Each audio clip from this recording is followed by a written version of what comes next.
بسم اللہ الرحمن الرحیم۔ ناظرین السلام علیکم۔ ناظرین، آج ہم گفتگو کریں گے ٹریڈ مارک کے بارے میں۔ کوشش کریں گے کہ کم سے کم ٹائم میں زیادہ سے زیادہ چیزوں کو کور کر لیں۔ ٹریڈ مارک آرڈیننس لا 2001 جب آیا، اس کا مین مقصد جو تھا کہ جو ٹریڈ مارکس ہیں سو فار، جو ٹریڈ مارک گورن کرتے ہیں، تو ان لاس کو امپروو کیا جائے۔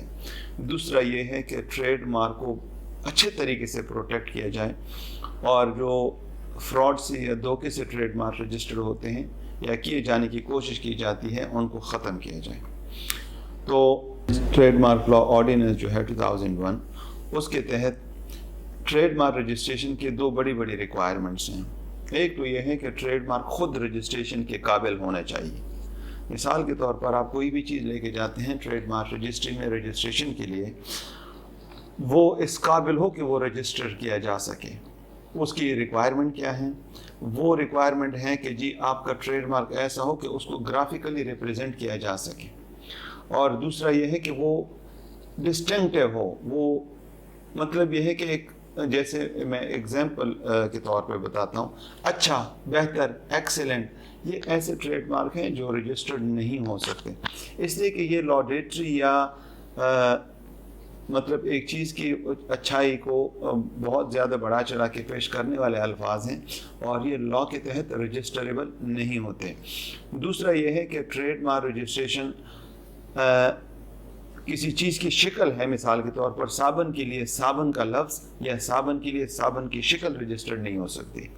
اسی طرح ہر وہ ٹریڈ مارک جس سے لوگوں کے کلچرل یا مذہبی جذبات کو نقصان پہنچتا ہو، ٹھیس پہنچتی ہو، وہ بھی رجسٹرڈ نہیں ہو سکتے۔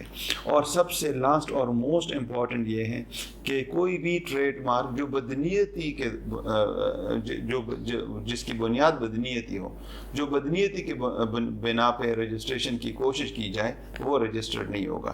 اب بدنیتی کیا چیز ہے؟ بدنیتی کی جو ڈیفینیشن لا میں بتائی گئی ہے وہ یہ ہے کہ جو انفارمیشن ہے، ریلیونٹ انفارمیشن، امپورٹنٹ انفارمیشن، وہ آپ کو پتہ ہے لیکن آپ نے ٹریڈ مارک رجسٹری کو بتایا نہیں، تو یہ اس کو میلافائٹ یا بیڈ فیتھ کے زمرے میں ہم استعمال کر سکتے ہیں۔ ایک ٹریڈ مارک ہے، مثال کے طور پر وہ ساہیوال میں کوئی بندہ استعمال کر رہا ہے اور وہ گاؤں دیہات کا بندہ ہے، اس کو ٹریڈ مارک رجسٹریشن کا یا ٹریڈ مارک کی اہمیت کا نہیں پتہ، اس کو اگر آپ فراڈ سے، دھوکے سے اس کو بتائے بغیر رجسٹر کرائیں گے تو دس از رجسٹریشن ان بیڈ فیتھ۔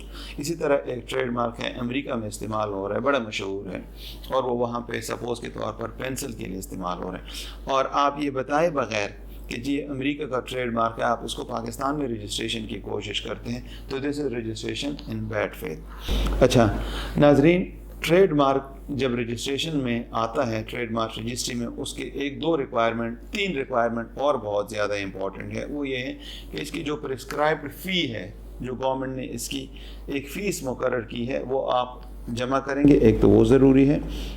اچھا ناظرین، میں نے بتایا نا کہ ایک اس میں سگنیچر ہونا چاہیے، اور جو باہر کی پارٹی ہے اس کا ریپریزنٹیٹیو ہونا چاہیے۔ ٹریڈ مارک رجسٹری میں اپلیکیشن جب آ جاتی ہے تو ایک تو اس کو جو میں نے بتایا کہ بنیادی ریکوائرمنٹس ہیں جو اس کے رجسٹریشن کے لیے ضروری ہے، وہ تو پہلے ہی دے کے رجسٹرار آپ کو بتا دیتا ہے کہ وہ یہ رجسٹریبل ہے یا نہیں ہے۔ دوسرے نمبر پہ ایک اور چیز ہے کہ ٹریڈ مارک جب آپ فائل کر لیتے ہیں، اس کی ایگزامینیشن ہوتی ہے، وہ ٹریڈ مارک رجسٹری دیکھتی ہے کہ آیا اس سے ملتا جلتا کوئی ٹریڈ مارک رجسٹرڈ تو نہیں ہے ٹریڈ مارک رجسٹری میں۔ اگر وہی آئیڈینٹیکل ٹریڈ مارک ہے، سملر ٹریڈ مارک ہے، اور انہی گڈس کے لیے استعمال ہو رہا ہے جس کے لیے پہلے ایک ٹریڈ مارک رجسٹرڈ ہو، تو عموماً پھر وہ رجسٹرار رجسٹرڈ نہیں کرتا۔ اور دوسری بات یہ ہے کہ ہر وہ ٹریڈ مارک جس کی وجہ سے مارکیٹ میں لوگوں کے درمیان کنفیوژن ہو، دھوکہ دہی کا خطرہ ہو، تو وہ بھی رجسٹرار رجسٹرڈ نہیں کرتے۔ اچھا ناظرین، جب ٹریڈ مارک آپ کا رجسٹرڈ ہو جائے، اس کا ڈیوریشن ہوتا ہے 10 سال۔ 10 سال کے بعد اس کو آپ رینیو کر سکتے ہیں، پھر مزید 10 سال تک اس کو آپ رینیو کر سکتے ہیں۔ جب تک آپ اس کو 10 سال کے وقفے سے رینیو کرتے رہیں گے، آپ کا ٹریڈ مارک رجسٹریشن ویلڈ ہوتا رہے گا۔ اچھا، جب آپ کا ٹریڈ مارک رجسٹرڈ ہو جائے تو آپ کو چند حقوق مل جاتے ہیں. اس میں سے سب سے پہلا حق یہ ہے کہ آپ اپنے ٹریڈ مارک کو اپنی ہی مرضی سے جس طریقے سے آپ چاہیں استعمال کر سکتے ہیں. اپنے ٹریڈ مارک کو آپ استعمال کر سکتے ہیں اور اپنے ٹریڈ مارک کے استعمال کو دوسرے کی بھی اجازت دے سکتے ہیں. جیسے ہم بولتے ہیں نا پرمیٹڈ یوز یا فرینچائزنگ یا لائسنسنگ. یہ رجسٹر جب آپ کا ٹریڈ مارک ہو جائے تو آپ دوسرے کو یا خاص علاقے میں ایک بندے کو آپ بول سکتے ہیں کہ جی لاہور میں میرا ٹریڈ مارک آپ استعمال کر سکتے ہیں، یا اسلام آباد میں یا پشاور میں آپ میرا ٹریڈ مارک استعمال کر سکتے ہیں. یا مثال کے طور پر آپ یہ کہہ دیتے ہیں کہ جی میرا ٹریڈ مارک چونکہ صابن کے لیے ہیں، آپ اس کو صرف شیمپو کے لیے استعمال کر سکتے ہیں.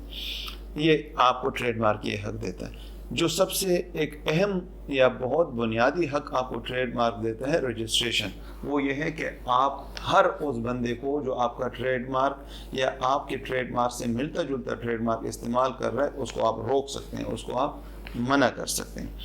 اچھا ناظرین، اگر کسی بندے نے آپ کا ٹریڈ مارک رجسٹر کرایا ہوا ہے تو اس کے خلاف آپ کینسلیشن کی بھی اپلیکیشن جمع کرا سکتے ہیں، ان کو آپ کینسل کرا سکتے ہیں. اچھا ناظرین، اگر آپ سمجھتے ہیں کہ ایک بندے نے ٹریڈ مارک رجسٹر کرا دیا ہے اور کوئی بنیادی انفارمیشن نہیں بتائی تھی تو آپ ٹریڈ مارک رجسٹری میں اپلیکیشن دے کے اس کو کینسل بھی کرا سکتے ہیں. ناظرین، یہ ایک چھوٹی سی گفتگو تھی ٹریڈ مارک کے بنیادی جو ریکوائرمنٹس ہیں اس کے حوالے سے.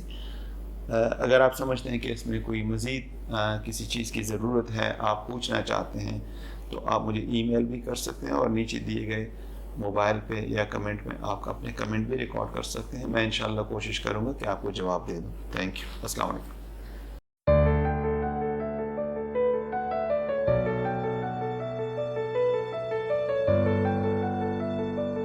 Audio Jungle.